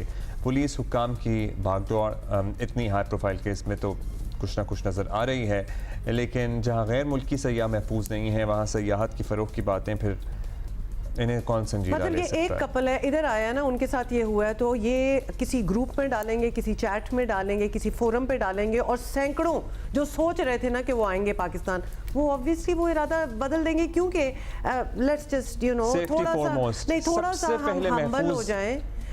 We are not the only country that the world wants to see. इर्द गिर्द 85 हमारे मुल्क हैं जो कि ज़्यादा एक्सेसिबल इनको लगते होंगे और वो वहाँ चले जाएंगे और हमारे मुल्क का मौका ही नहीं आएगा। इस मामले में अब तक क्या पेशरफ्त हुई है? हमारे साथी हैं शाहिद सिद्दीकी, वो हमें बता रहे हैं। जी, पोलैंड से ताल्लुक़ रखने वाला सयाह जोड़ा 7 माह मुसलसल 10 ममालिक से ज़ायद मुल्कों का सयाहती दौरा मुकम्मल करने के बाद 3 दिन कबल जो है ठट्टा की हदूद में दाखिल हुआ और ठट्टा में शाहजहाँ मस्जिद, मकली का आसार कदीमा समेत दीगर जो सयाहती मुकाम हैं उनका दौरा किया। और उसके बाद जब ये सुजावल ज़िले की हदूद में दाखिल हुआ तो सुजावल बदीन बाईपास पर 3 मुसल्लह अफराद ने गन पॉइंट पर उनके जो कीमती मोबाइल थे वो छीन लिए और फ़रार हो गए। जिसके बाद जो है इस सयाह जोड़े ने जो है मुकामी अफराद की मदद से जो मुकामी पुलिस है उससे रब्ता किया। जब एसएसपी सुजावल को इस वाक़े की इत्तला मिली तो उन्होंने फौरी तौर पर सयाह जोड़ा को बुलाकर सारी तफसीलात जो है मालूम की, जिस पे सयाह जोड़े ने बताया कि 3 मुसल्लह अफराद ने गन पॉइंट पर उनकी तलाशी ली और उनके जो कीमती मोबाइल थे वो छीन कर फ़रार हो गए हैं। जिसके बाद फौरी तौर पर एसएसपी ने मुख्तलिफ जो मकामात हैं वहाँ छापे मारे, उसमें सीसीटीवी की भी मदद ली गई, लेकिन ताहाल 48 घंटे गुजर जाने के बावजूद एक भी मुल्ज़िम गिरफ़्तार नहीं किया जा सका है, जबकि पुलिस ने शक की बुनियाद पर मुतअद्दिद अफराद को गिरफ़्तार किया है। नहीं तो मुजरिम तो पकड़ा नहीं, बहुत शुक्रिया, मुजरिम नहीं पकड़े गए, लेकिन 4-5 को पकड़ के वैसे उन्होंने तफ्तीश ज़रूर कर ली। लेकिन आईफोन्स, मैंने ये सुना था कि आईफोन्स चोरी करना बिल्कुल बेकार होता है क्योंकि वो पकड़े जाते हैं, उनको लोकेट किया जा सकता है। सो आई होप कि टेक्नोलॉजी का भी इस्तेमाल इसमें हो रहा पता लग जाता है। हमारी CPLC के पास भी ये टेक्नोलॉजी है, पुलिस के पास भी है कि आपका आईफोन अगर आपके मुल्क की बाउंड्रीज के अंदर हो तो you can identify and trace it. हाँ, अगर मुल्क की बाउंड्रीज के अंदर हो, नंबर 1। नंबर 2, इसीलिए आपने देखा है कि जब इतनी वारदातें हो रही होती हैं, मोबाइल चोरी हो जाते हैं एंड ऑल दैट, अगर आईफोन हो तो वो छोड़ देते हैं। I've heard that as well because they've got nothing to do. वो कुछ कर नहीं सकते, खोल के पुर्जे करके तो बिक सकता है, अदरवाइज कोई फायदा नहीं होता करके। मतलब अच्छा, we never really talk about it, लेकिन आज हम बात करेंगे पाकिस्तान में बॉडी बिल्डिंग नौजवानों में एक मकबूल एक्टिविटी रही है मुल्क भर में इसके मुकाबले भी होते रहते हैं, लेकिन आलमी सतह पे और ग्लोबल प्लेटफॉर्म हमारी कोई ख़ास कोई नाम नहीं है हमारा। Actually nobody has really done much, लेकिन अब शायद ये सब कुछ बदलने वाला है, क्योंकि जाहिद मुगल ने एक तारीख रकम कर दी है। तो उन्होंने किया क्या है, उन्होंने जापान में होने वाले body building world cup IFBB fitness championship में अपनी कैटेगरी में सिल्वर मेडल हासिल किया है। किधर हैं जी, ये रहे। ओहो, और इस सतह पर ऐसी कामयाबी पाने वाले ये पहले पाकिस्तानी बन गए हैं। वैसे इंटरनेशनल मुकाबलों में इससे पहले भी और पाकिस्तानी जाते रहे हैं, जीतते रहे हैं, लेकिन ये जो चैम्पियनशिप है वर्ल्ड फिटनेस चैम्पियनशिप, इसकी क्या अहमियत है? मतलब इतनी मुतअद्दिद चैम्पियनशिप्स में से why is it so prestigious, इसको क्यों जाना माना और रिकग्नाइज़ किया जाता है? ये जाहिद मुगल साहब हमारे साथ मौजूद हैं, उनसे ही बात करते हैं। जाहिद साहब, बहुत मुबारक हो आपको। ज़ाहिर है बहुत मेहनत दरकार होती है, आपकी सालों की रियाजत है, लेकिन ये जो IFBB चैम्पियनशिप है, वर्ल्ड फिटनेस चैम्पियनशिप, इसकी इम्पोर्टेंस या इसके बारे में हमें सबसे पहले बताएं, क्योंकि दुनिया भर में मुख्तलिफ मुल्कों में इस तरह चैम्पियनशिप्स हो रही होती हैं। जी अस्सलाम वालेकुम। IFBB जो है ये मतलब के इंटरनेशनल बॉडी बिल्डिंग फेडरेशन, ये पूरी दुनिया में ऑथेंटिक और सबसे जो टॉप लेवल की बॉडी बिल्डिंग फेडरेशन ये वो है। इसमें ये है कि दूसरी फेडरेशन में जैसे कि मतलब कि ना बहुत सी दूसरी फेक फेडरेशन भी हैं, जिसमें कई पाकिस्तानी अभी पिछले दिनों भी गए हैं जी, उन्होंने मेडल लिए हैं, उनकी कोई वैल्यू नहीं। ये IFBB जो ओलंपिया होता है बॉडी बिल्डिंग का और आर्नल्ड क्लासिक होता है, उसके साथ रिलेटेड है ये वाली। इसकी ये है कि इसका जो आपको प्रो कार्ड मिलता है उस पर बहुत आपको जो मतलब फैसिलिटियां मिलती हैं, और दूसरे नंबर पे IFBB प्लेटफॉर्म से जो बंदा जाता है ओलंपिया में जाता है, ओलंपिया फेडरेशन जो बंदा ओलंपिया बॉडी बिल्डिंग में होता है उसको $6 लाख प्राइज देती है, और किसी फेडरेशन में कोई इतना ना प्राइज होता है। और ये इंटरनेशनल जो ओरिजिनल फेडरेशन ये IFBB है। तो आप यहाँ तक कैसे पहुंचे? हाँ, हम आपकी स्टोरी सुनना चाहते हैं, क्योंकि हम आपको देख रहे हैं और हमारे व्यूअर्स भी आपको देख रहे होंगे। बॉडी तो माशाल्लाह आपने ठीक ठाक बनाई हुई है, सिल्वर मेडल तक बात पहुंच जाना है, और हम सोच रहे हैं कि बहुत सारे कंटेस्टेंट्स होंगे जो कि ऑब्वियस इतनी मेहनत की होगी। क्या एज था आपका? लेकिन उससे पहले अपनी प्लीज कहानी बताएं, कब से आप बॉडी बिल्डिंग कर रहे हैं? ये मैं 98 से बॉडी बिल्डिंग कर रहा हूँ। 1990। उससे पहले भी आपने क्या इस प्लेटफॉर्म पे IFBB चैंपियनशिप में हिस्सा लिया? जी मैं इससे पहले 2022 में साउथ कोरिया में हुआ था यही कंपटीशन IFBB का वर्ल्ड चैंपियनशिप। उसमें मैं अपनी कैटेगरी में 5वें नंबर पे आया था। तो उसके 2019 में मैं आर्नल्ड क्लासिक USA गया था। मतलब मैं कोशिश लगा रहा हूँ, अपनी स्ट्रगल करता रहा हूँ। नहीं, स्ट्रगल के बाद आपको कामयाबी भी मिल रही है। उसके बाद यहाँ से देखें, बॉडी बिल्डर्स या खिलाड़ी सेलेक्ट करने का भी तो एक निज़ाम होता होगा ना। आप लोग अप्लाई करते हैं ऑनलाइन, या यहाँ पे इतने कंपटीशन आप लोकल जीत लें, या उसके बाद आप इनके लिए क्वालिफाई करते हैं? वो क्या निज़ाम है? ये जो नेशनल फेडरेशन होती है, ऑल वर्ल्ड की नेशनल फेडरेशन जो इनसे रिलेटेड है, जो इनके साथ रिलेटेड है, जिनका इनके साथ इल्हाक है, उनको कॉल आती है जी ये हमारा कंपटीशन आ रहा है, आप अपना एक ट्रायल लें, इसमें आपके जो अच्छे प्लेयर हैं वो लेके आए अपनी कैटेगरी में। फिर ये हमारे इधर ट्रायल होते हैं, उसमें जो बंदा सिलेक्ट होता है वो हो जाता है। तो इसमें अल्हम्दुलिल्लाह अपनी कैटेगरी में मैं पाकिस्तानी अकेला ही सिलेक्ट हुआ था। नहीं, आपको देख के लगता है कि आप अकेले ही सिलेक्ट होंगे। जबरदस्त। ये नेचुरल फेडरेशंस क्या मुराद है? मतलब without the support of any unnatural substance ये बॉडी बनाना, यही मकसूद है इससे? हाँ जी, इसमें ये होता है ना, ये IFBB जो है इसके रूल है बकायदा तौर पे, ये डोपिंग टेस्ट भी लेते हैं। डोप टेस्ट होता है आपका, जिसमें स्टीरॉइड वगैरह यूज किए होते हैं, सारा कुछ ये वो अगर पकड़ा जाए बंदा तो वो डिस्क्वालीफाई हो जाता है। फिर तो बहुत मुश्किल है इस तरह की बॉडी को अचीव करना और मेंटेन करना। तो क्या डाइट है आपकी? मतलब ये मसल बरकरार रखना without the help of any other substance, या फिर कोई भी आप अननेचुरल चीज ना लें, क्या खाना पीना पड़ता है इसके लिए? इसके लिए ये है कि हमें अपना जो मेल हार्मोन है टेस्टोस्टेरोन लेवल, उसको देखना, उसको बूस्ट करने के लिए हमें कौन सी डाइट चाहिए, जिसमें उसमें आ जाता है बीफ आ जाता है, मटन आ जाता है। फिर वो प्रोटीन देखनी होती है, कौन सी प्रोटीन इसको सपोर्ट करती है और कौन से दूसरे जो मतलब डाइट में इस तरह की चीजें हैं, जैसे ड्राई फ्रूट हो गया, इस तरह की चीजें जो इसको सपोर्ट करती हैं वो हम लेते हैं, जिसमें ज्यादा मोस्टली हम फिश, मटन और चिकन, एग वाइट, ये वाली चीजें लेते हैं। और इसमें वे प्रोटीन पाउडर भी आ जाते हैं जो एज ए सप्लीमेंट होते हैं। राइट। जिस तरह बच्चा माँ का दूध नहीं पीता तो उसको वो डब्बे वाला दूध दिया जाता है, तो इसी तरह सप्लीमेंट पाउडर भी इसी तरह होते हैं। लोग उसको भी मेडिसिन समझते हैं, लेकिन वो मेडिसिन नहीं होती, वो एक सप्लीमेंट है, पाउडर है। जिस तरह पर आप गोश्त नहीं खा सकते तो आपको वो उसी टाइम वो पानी में मिक्स करें, पाउडर मिक्स करें, वे आइसोलेट पाउडर। जाहिर आपकी सारी बातों में हम ये सोच रहे हैं कि एक तो ये बड़ा ही एक्सपेंसिव शौक कह लें या ऑब्वियसली एक मिशन पे आप निकले हुए हैं, बीफ, मटन, वे प्रोटीन, मतलब ये सारी चीजें बहुत एक्सपेंसिव हैं। मतलब वे आइसोलेट ही 30-35 हज़ार रुपए का एक डब्बा होता है। बिल्कुल। तो ये आप किस तरह डू यू हैव, आपके पास स्पॉन्सर्स वगैरह भी हैं? स्पॉन्सर्स भी हैं आपके?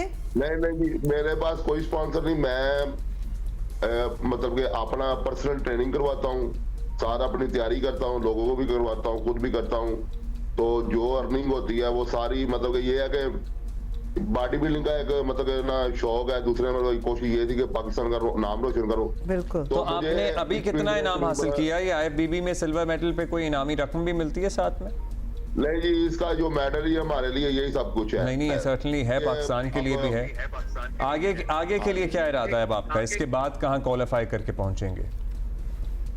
आगे इंशाल्लाह ये मिस्टर यूनिवर्स का कंपटीशन आ रहा है, तो तकरीबन 5-6 माह बाद, तो इंशाल्लाह उम्मीद है कि उसमें इंशाल्लाह गोल्ड करूंगा। अगर हमें कोई स्पोर्ट सही मिले, पाकिस्तानी हुकूमत सपोर्ट करे, तो उम्मीद है कि इंशाल्लाह ताला सिल्वर नहीं गोल्ड ही लूंगा।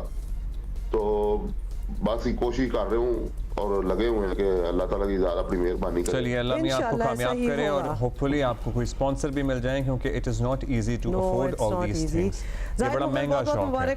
बहुत शुक्रिया आपका। खेल है, इनफैक्ट शौक क्या है, खेल है। How inspirational is that. बेशक आपने किसी कंपटीशन में ना जाना हो, लेकिन start taking care of your health, your bodies, और पोटेंशियल देखें कितना है बॉडी बनाने का, तो कर लें थोड़ा सा ट्राई आप। अच्छा जी, कराची एयरपोर्ट जो कि एक ज़माने में मुझे बड़ा अच्छा लगता था, लेकिन अब बहुत ही आउटडेटेड फीलिंग देता है। Literally it needs a revamp, it needs a makeover. और अब कल के बाद now it needs a repair too. Yes, कल के बाद तो एब्सोल्युटली ये देख लें, ये कोई ये नहीं कि कराची बारिश नहीं हो रही है, ऐसा ना समझिएगा। ये एक्चुअली एक वाटर पाइपलाइन फटी है एयरपोर्ट पे, जो कि ऐसा पानी वहाँ फैला है कि आप बैगेज कलेक्शन, कन्वेयर बेल्ट्स, उस मतलब वो पूरा जो एरिया है, और अगर आपने ट्रैवल किया हुआ है तो आप जानते होंगे। इमेजिन करें जब आप अपना बैग कलेक्ट कर रहे हो तो ऊपर से आप शार शुरू हो जाए, लेकिन I don't see anybody there, तो उन्होंने क्लियर कर ही दिया होगा। क्या ख्याल है? मतलब ये सारा कुछ हुआ है, पता नहीं कोई आइसोलेशन वॉल्व है जो बाद में बंद किया गया, जिससे पानी का मजीद बहाव रुक गया।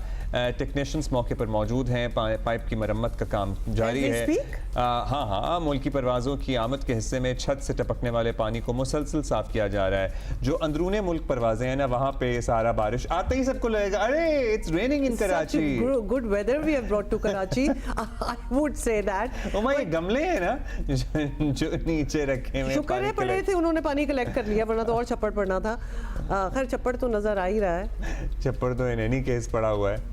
सो या भाई, ये कन्वेयर बेल्ट्स वगैरह भी खराब नहीं हो जाएंगी पानी पड़ने से? मतलब बिजली से सब कुछ चल रहा है, तो ऊपर पानी, बड़ी बात है, अल्लाह ना करे कोई शॉर्ट सर्किट वगैरह कुछ ऐसी चीज़ नहीं हुई, वरना that's a lot of water.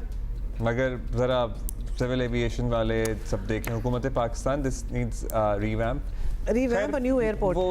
अच्छा, आगे सुना था ना प्राइवेटाइज हो रहे हैं एयरपोर्ट्स भी, पता नहीं अब्दुल्ला एक और बात जी, इंटरनेशनल क्रिकेट काउंसिल ने T20 cricket of the year के लिए 4 खिलाड़ियों को नामजद किया है, जिनमें कौमी टीम के साबिक कप्तान बल्लेबाज बाबर आजम भी शामिल है। You know, I would expect obviously इस किस्म की कोई चीज़ें हो रही हो तो बाबर आजम तो होंगे, because he has done so much. ठीक है, अच्छे दिन उनके नहीं गुजरे, लेकिन अच्छा, मजे की बात ये है कि इनकी ओडीआई में नंबर 1 रैंकिंग है, लेकिन इनकी नॉमिनेशन T20 में हुई है। खैर, कबल आईसीसी ने कौमी क्रिकेट टीम के ओपनर साइम अयूब को emerging cricketer of the year award के लिए भी नामजद किया, और मुझे पूरी उम्मीद है, मुझे लगता है ये अवार्ड साइम अयूब के नाम ही रहेगा।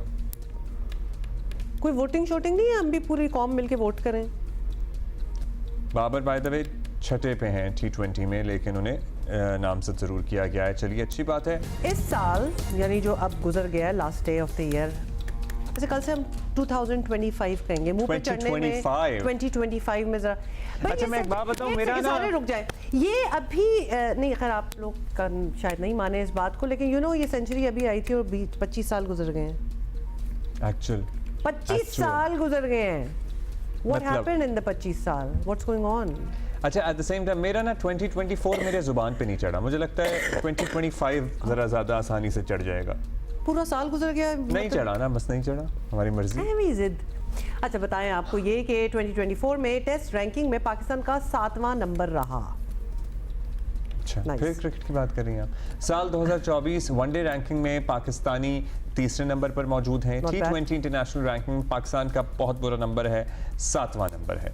सो ये है। और लेकिन एक चीज़ जो अपना नंबर बरकरार रखे हुए है माशाल्लाह वो है जियो पाकिस्तान 2024 में भी। और एक और चीज़ जो अपना नंबर जो है ना वो चले बरकरार ही रखा हुआ है, ऑलमोस्ट ऊपर नीचे होते रहते हैं, वो है हमारा माशाल्लाह एयर क्वालिटी इंडेक्स, जिसमें पिछले महीने से तो हम देख रहे हैं almost on a regular basis. जैसे हम ये क्रिकेट क्यों दिखा रहे हैं जब हम एयर क्वालिटी पे चले गए हैं। ऐसा ही है हमारे पास, अभी हम जरा पहले एयर क्वालिटी खत्म कर वेट कर रहे हैं ना, तो एयर क्वालिटी में भी हम जो हैं वो टॉप पे ही रहे हैं। आलूदा तरीन शहरों में कराची, लाहौर, ये आगे पीछे घूमते रहते हैं। सो फैसलाबाद भी था बीच में, गुजरावाला डिवीजन पेशावर में कितनी स्मॉग हो गई, पेशावर नंबर 1 था बीच में, एक दिन रहीम यार खान टॉप पे था, अंदाजा करो। सो ये सारा कुछ होता रहा है। आने वाला साल क्रिकेट के लिए कैसा रहेगा, इस पे बात करते हैं। सिकंदर बख्त हमारे साथ मौजूद हैं। Sikandar, thank you for being with us, good morning. बताइएगा, हम शुरू में ज़रा डिस्टर्ब थे क्रिकेट को लेके, 2024 की बात करें अगर रैप अप या राउंड अप कहें, लेकिन टुवर्ड्स द एंड ऑफ 2024 हमें लगा कि चीज़ें सेटल डाउन हो रही हैं, स्ट्रीमलाइन हो रही हैं, जीत भी मिल रही है और हम आगे भी बढ़ रहे हैं। देखो अभी आपने वो आज साल का आखिरी दिन है, मुगल साहब को दिखाया, मैं तो बड़ा शर्मिंदा हो रहा था। बड़ी जबरदस्त उन्होंने बॉडी बिल्डिंग की, बहुत ही वेरी इम्प्रेसिव। और हाँ, लोग जो है हमारे पास देखें टैलेंट है, हमने उनको प्रमोट करना है, स्पॉन्सर करना है। इसी तरह क्रिकेट के अंदर भी हमारे पास देखें नकवी साहब इस दफा अभी नए आए हैं, वो बहुत सी चीजें रैपिडली जल्दी कर रहे हैं, मगर लग रहा है मुझे कोई उनको सही तरीके से एडवाइस नहीं कर रहा कि जैसे कि उन्होंने मेंटोर्स बना लिए 5, इस तरह उन्होंने स्ट्राइकिंग फोर्स की बात करें। ये चीजें क्रिकेट में और स्पोर्ट्स में होती नहीं है। इसमें जो है आपको स्पोर्ट्स को स्पोर्ट्स की तरह ही लेके चलना पड़ता है। तो हमें अपने जो फर्स्ट क्लास क्रिकेट, कल भी मैंने इस बात का जिक्र किया था कि उसको पूरी क्रिकेट को ना ऑर्गेनाइज करना पड़ेगा प्रॉपर्ली। ये सारा खेल खराब हुआ था जब नया पाकिस्तान बना। नया पाकिस्तान बनते ही उन्होंने जो है हमारे जो क्रिकेटर थे उन्होंने 6 टीमें कर दी, क्रिकेट का सिस्टम बदल दिया। इस तरह नहीं होता। वो जो सिस्टम चल रहा था दुनिया में अभी तक, इंडिया हो, ऑस्ट्रेलिया हो, हर जगह वही उनका पुराना सिस्टम चल रहा है। उसमें उन्होंने थोड़ी बहुत वो चेंजेस की हैं कि उसके अंदर जैसे कि ग्रेडिंग कर दी टीमों को, मतलब कि ग्रेड 1 टीम कर दी, ग्रेड 2 कर दी, काउंटी पहले 18 टीमों की होती थी। तो इस तरह का इन्होंने हमने ऑर्गेनाइज करना है। हम ये नहीं कर सकते कि जनाब बिल्कुल ही स्ट्राइकिंग फोर्स बना दें। स्ट्राइकिंग फोर्स दुनिया में कहीं नहीं होती। एक और चीज Sikandar, and since we are talking about it, तो आज बात कर ही लें कि हमने इस साल में ये भी देखा, या फिर ये पैटर्न है, and you could tell us, कि जिसको कप्तान बनाया जाता है उसकी अपनी परफॉर्मेंस जो है वो कोई खास रहती नहीं है। मतलब रिजवान को भी आप देख लें, when as soon as he became a captain, तो उनकी अपनी परफॉर्मेंस इतनी नहीं रही। शान मसूद टेस्ट कैप्टन जो है हमारे, उनकी परफॉर्मेंस मतलब उन्होंने शायद एक ही सेंचुरी बनाई है इन द रीसेंट टेस्ट जो उन्होंने खेले हैं, और उसके बाद he is not been performing that well. ये प्रेशर बहुत होता है, ये पोजीशन ऐसी है कि इसमें इंसान अपने ऊपर उस तरह कॉन्सेंट्रेट नहीं कर सकता। क्या किस तरह एक्सप्लेन करेंगे? ये देखो, शान मसूद जो है अच्छा क्रिकेटर था, काउंटी वगैरह सब कुछ खेल रहा था, मगर उसकी वाकई परफॉर्मेंस बहुत ज़्यादा गिरी है। और हमारे पास जो है कप्तान ना आने की वजह भी यही है कि हम अभी भी अपने जो डोमेस्टिक क्रिकेट में उसमें 40-45 साल के लड़कों को खिला रहे हैं। मतलब मुझे तो हंसी आ रही थी कि मैं देख रहा था कि 40-45 साल के हमारे पुराने क्रिकेटर्स अब जिनको जाके अपने घर संभालें, वो अब क्रिकेट खेल रहे हैं, खेलें नहीं, वो क्रिकेट को ऑर्गेनाइज करें, कोच बन जाए, मेंटोर बन जाए, जो भी करें। हमें एक चीज को फोकस करना है। अगर टारगेटिंग जैसे स्ट्राइकिंग फोर्स आप बनाने की कोशिश कर रहे हैं, उसकी जगह आप ये देखें कि आप पूरी टीम में उन लड़कों को कप्तान बनाएं कि जो कि कप्तान बनने के काबिल हों और उनकी उम्रें कम हों। आपकी डोमेस्टिक क्रिकेट में आज भी 35 से लेके 40 साल की उम्र के 30-40% लोग जो हैं वो खेल रहे हैं। आप लेकिन कम उम्र कप्तान जो है वो फिर सियासत की नजर भी होते हैं, आपको पता है, सीनियर गुना मारते हैं, एक अजीब सा माहौल हो जाता है, लॉबिंग शुरू हो जाती है एंड व्हाट नॉट, ये देखा है हमने। देखिए, आपके जब वो कोचेस अच्छे तगड़े होंगे, कोचेस अच्छे होंगे, तो फिर वो ये इश्यूज नहीं होंगे ना। अंडर 19 गायब हो जाती है, तो अंडर 19 से लड़के लेकर आए, यहाँ से आपको बनाना, ये स्ट्राइकिंग फोर्स से नहीं बनेगी। अंडर 19 के लड़कों को आप जो सबसे स्ट्रॉन्गेस्ट स्ट्राइक फोर्स देखें स्पेसिफिक T20 के लिए है। फिर टेस्ट रैंकिंग में 7वां नंबर है, टेस्ट क्रिकेट में क्या उनके लिए क्या बनाएंगे?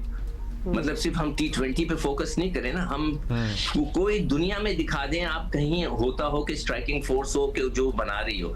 आपको अपने डोमेस्टिक क्रिकेट को सेट करना है। डोमेस्टिक क्रिकेट में आपने 40 साल के लड़कों को हटाना है, नए बच्चों को लाना है, उनको चेक करना है।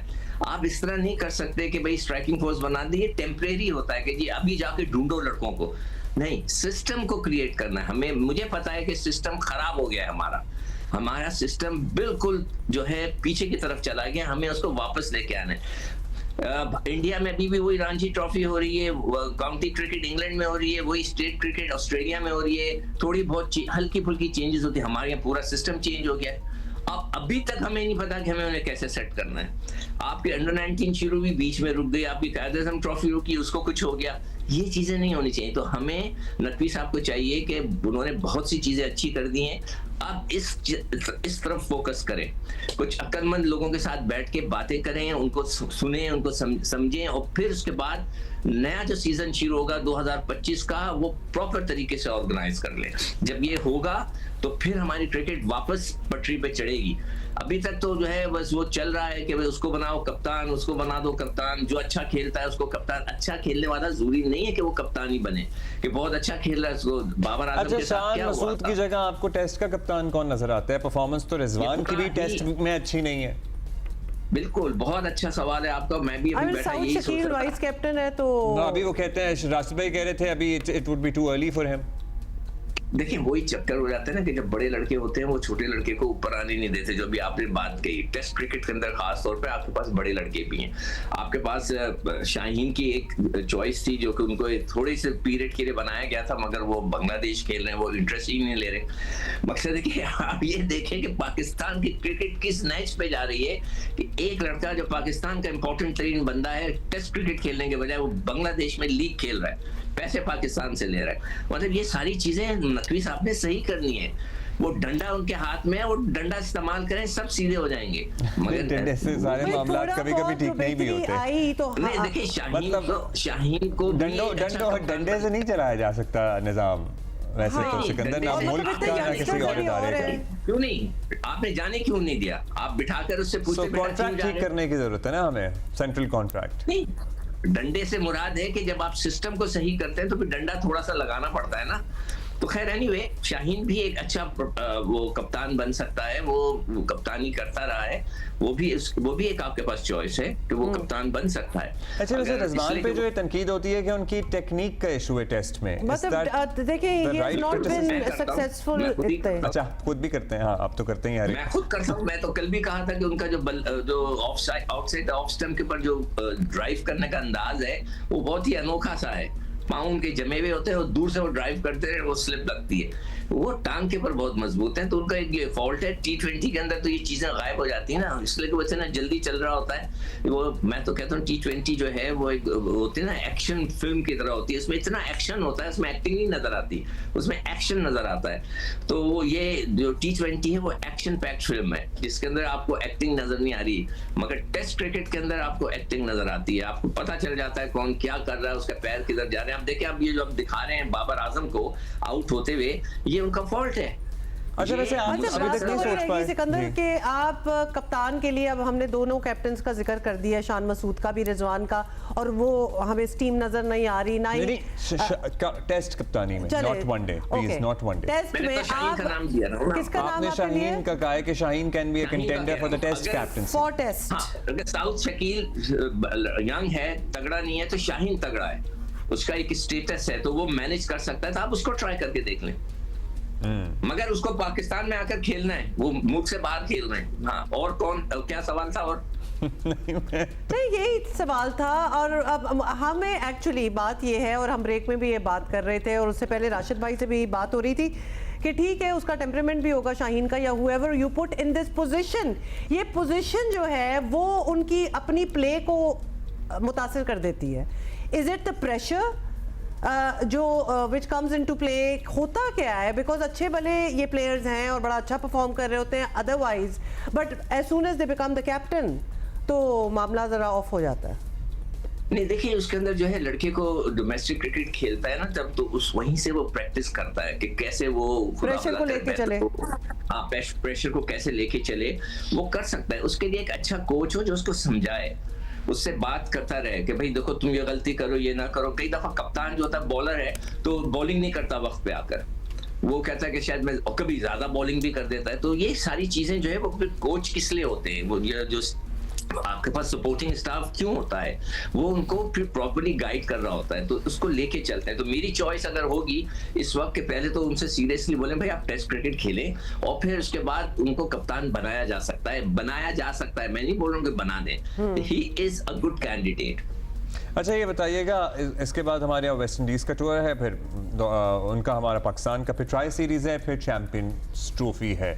सो हम चैंपियंस ट्रॉफी के लिए हमारी क्या तैयारी होनी चाहिए, क्या चीज़ें हैं जो हमें अभी से अब करेक्ट करने की ज़रूरत है? टाइम तो रह नहीं गया।